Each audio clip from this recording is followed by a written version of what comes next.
Clarke County, Virginia is a really beautiful place with a very creative community of people who think outside the box. They put the environment at the front and center of their lifestyles. You see it in their art, in their music, their style of farming, and the way they live their lives. They've done an amazing job of preserving the rural landscape, and they're well on their way to making it a place known for the arts. We think putting the Tibet Folk House here will help solidify Clarke County's identity as a new model of what a thriving rural community can be: entrepreneurial, self-reliant, artistic, and creative, with robust opportunities for working together and sharing passions. The original inhabitants of Tibet House were also passionate about their community, and they created something quite unique and original: a village made of 7 different ethnic groups. They unified around a new identity at the turn of the 20th century. They became Catholic. To them, Catholicism was something that could unify the diversity that was their legacy. As the century wore on, against odds they persevered, holding on to their Catholic identity and combining it with a unique livelihood also introduced by the French: the craft of winemaking.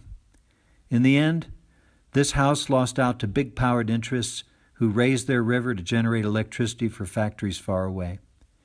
By remembering their house, we remember their struggle and take inspiration from their successes and failures. We think that story will speak to the people of Clarke County and to those from beyond its borders who look to Clarke County as an inspiration. In Clarke County, people are creating new kinds of self-reliant lifestyles based on a celebration of unity created out of diversity and in dynamic tension with the larger forces changing the world. We want to celebrate the role of traditional crafts and new rural lifeways in this house remembered to remember our community. Our team's headed by John Flower, a Chinese historian with an extensive knowledge of Chinese and American vernacular architecture. John has moved and restored a Civil War-era log cabin just the other side of the county line, and he'll lead the relocation of the Tibetan farmhouse for this project.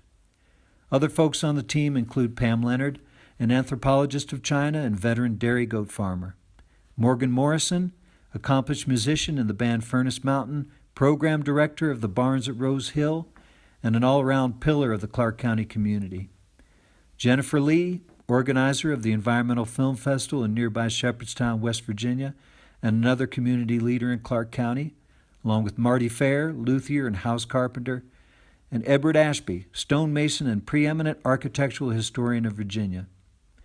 We'll also be partnering with the Tibetan NGO Machik, headquartered in Washington, D.C., and with the Virginia Folklife Program.